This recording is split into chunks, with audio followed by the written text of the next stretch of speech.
Welcome back to Scary Stories for Sleep. Tonight's story is one of those rare stories that becomes more unsettling the longer you think about it. It begins with a routine job, a place most people visit without a second thought, and a discovery that should never have existed in the first place. What starts as a minor discrepancy in a storage facility's records slowly unravels into something far more disturbing, leading investigators toward a secret that had been hidden for years. So get comfortable, turn down the lights, and settle in for the night. And before we begin, if you enjoy realistic horror stories, strange mysteries, unsettling discoveries, and late-night narrations designed to keep you listening until the very end, make sure to subscribe to Scary Stories for Sleep. Now, let's get into tonight's story. The police eventually found 214 rental payments tied to a storage unit that didn't exist. Every payment came from a different person. And according to investigators, more than half of those people had disappeared.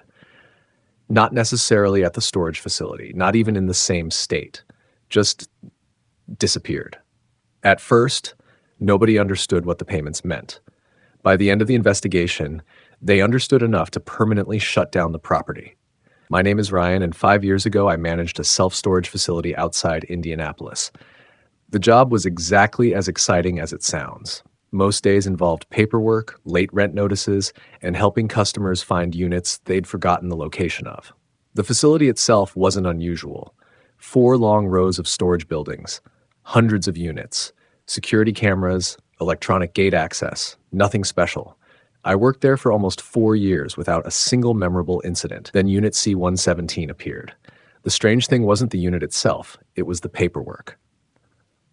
One afternoon, I was conducting an inventory audit. Corporate required managers to verify occupancy every 6 months. Basically, I walked the property with a tablet and confirmed that every rented unit matched company records. Everything was normal until I reached Building C. According to the system, Unit C-116 was occupied. Unit C-118 was occupied, but between them sat another roll-up door, C-117. I stopped walking. The number wasn't in the database at all. I checked again. Nothing. No rental history, no maintenance records, no construction permits, no mention anywhere. Yet the unit physically existed. The door looked older than most of the others. Its paint was faded, its lock rusted, almost as if it had been there longer than the building itself. I assumed it was a clerical error. Facilities lose records all the time. I took photos and emailed corporate. They responded the next morning. According to every blueprint they possessed, Unit C-1117 did not exist. That got my attention. The facility wasn't old enough for historical records to disappear. The buildings were only 22 years old. Corporate requested additional photographs. When I returned to Building C, something felt wrong immediately. The lock had changed. The day before, it was rusted. Now it looked brand new. I reviewed security footage. Nobody approached the unit overnight. No customers, no employees, no maintenance crews, yet somehow the lock was different. I called my assistant manager, Melissa. She thought I was overreacting until she checked the photos herself. Then she stopped laughing because the lock had definitely changed. That should have been enough reason to involve corporate security. Instead, we made a stupid decision. We opened the unit ourselves. The bolt cutter snapped the lock easily. The door rolled upward with a metallic groan. At first, it looked empty. Then my flashlight reached the back wall. There was furniture, old furniture, a desk, a chair, metal filing cabinets, everything covered in dust. The space looked less like a storage unit and more like an abandoned office. Melissa stepped inside first. I followed. There were no personal belongings, no boxes, no signs of a renter. Only records, thousands of records. Filing cabinets filled every wall. Most drawers contained rental agreements, customer files, payment histories, all connected to Unit C-117. The dates stretched back almost 20 years, far longer than company records showed the unit existed, and every file shared one detail. Each renter eventually stopped making payments, no forwarding address, no closure paperwork, nothing. Just silence. We spent nearly an hour reviewing documents. Then Melissa found the ledger. It was a handwritten notebook hidden inside a desk drawer. Each page contained names, dates, unit numbers, and handwritten notes. Most notes were ordinary. Late payment, missed appointment, moved out. Then the entries became stranger. Returned, observed, ready. Neither of us understood what those meant, but one name stood out because it belonged to someone local, a woman named Angela Foster. Melissa recognized it immediately. Angela had disappeared 6 years earlier. The case had been on local news for months. No body was ever found, no suspect identified. Yet there she was, listed in the ledger. Beside her name was a single word: returned. That was when we called police. Detectives initially treated the discovery as unrelated. Old paperwork doesn't automatically connect to missing persons. Then they found something hidden behind the filing cabinets. A second room, small, concrete walls, no windows. Inside sat dozens of videotapes. Labeled by date, investigators began reviewing them. The first tapes appeared harmless: security recordings, customers entering units, moving boxes, leaving normal activity. Then detectives noticed something. Certain individuals appeared repeatedly. People who rented different units years apart, people with no connection to one another. Yet every recording eventually showed them approaching Unit C-117. Some entered. None were recorded leaving. At first, everyone assumed cameras missed their exits. Then technicians checked coverage.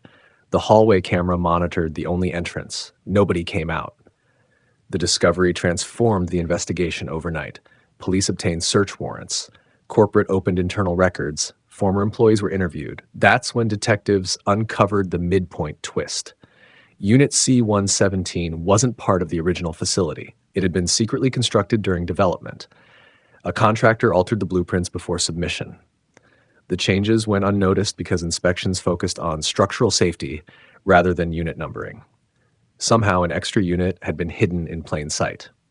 The contractor responsible died years earlier. But investigators discovered something else. He later worked at 3 additional storage facilities across the Midwest. All 3 contained undocumented units. All 3 were linked to disappearances. The investigation expanded.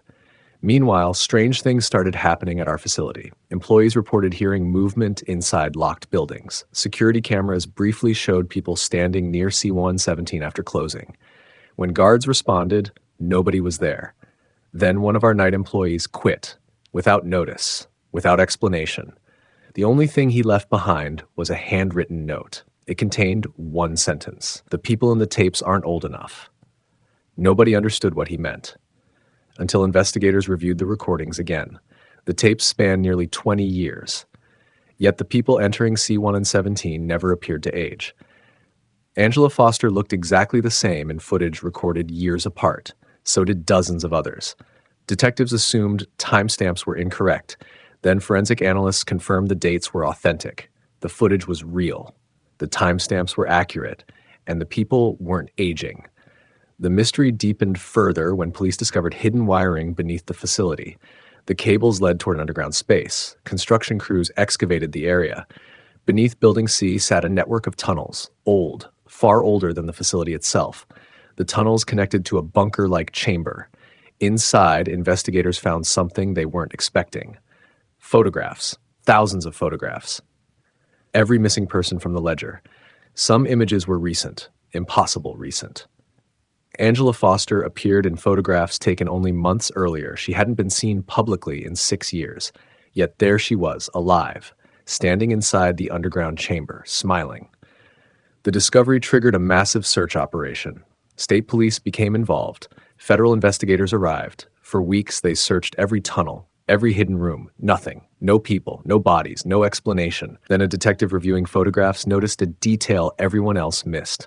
The backgrounds changed. Different walls, different furniture, different years. The people weren't trapped underground. The photographs were. Someone had been documenting them for decades. The final breakthrough came from one of the videotapes, a tape investigators initially dismissed as damaged. Most of the recording contained static. Then a voice appeared. Male, calm, older. The man spoke directly into the camera. "If you're watching this, you've already found the room." Detectives immediately isolated the audio. The man continued, "I know you'll assume these people were taken." A pause. Then, they weren't. The voice explained that Unit C-117 had never been intended as storage. It had been built as a recruitment site, a place where specific people were identified, observed, contacted. The recording never explained who organized it, only that participants entered willingly. at least initially. The man claimed the facility served as a screening location for something larger, something hidden, something that had existed for decades. Then the tape ended. No names, no organization, no answers. The revelation changed everything. Investigators stopped looking for a serial killer. Instead, they began searching for a network. The search lasted almost 2 years. No arrests were ever made. No organization was identified. Every lead eventually collapsed. But one final discovery permanently unsettled everyone involved. Remember the 214 rental payments? Forensic accountants traced them. Every payment came from a unique bank account. Every account belonged to a missing person. The impossible part? The payments continued after those people vanished. Month after month, year after year. Automatic deposits, as if someone was maintaining the accounts, or as if the owners themselves were still alive. The facility closed shortly afterward. Buildings were demolished, tunnels filled with concrete. Corporate dissolved the property entirely. Officially, the case remains unsolved. Most evidence now sits inside an evidence warehouse somewhere in Indiana. But that's not the reason I still think about Unit C-117. The reason is what happened 18 months later. By then, I worked at a different facility, different city, different company, different state. One morning, I arrived to find an envelope sitting on my desk. No postage, no return address, just my name. Inside was a single photograph. The image showed a storage unit, not ours, not one I recognized. Standing in front of the unit were 6 people. Every one of them had appeared in the missing persons ledger, Angela Foster included. They looked healthy, relaxed, almost happy. Written on the back was a message, only 4 words: "We still pay rent." I've never shown that photograph publicly. Police examined it. They couldn't identify the location, couldn't determine when it was taken, couldn't verify whether it was authentic. Maybe it was a hoax. Maybe someone wanted attention. Maybe there was a perfectly reasonable explanation. But every now and then I remember something. The photograph showed a unit number, not C-117, a different number, a different facility. And according to investigators, that facility doesn't exist either.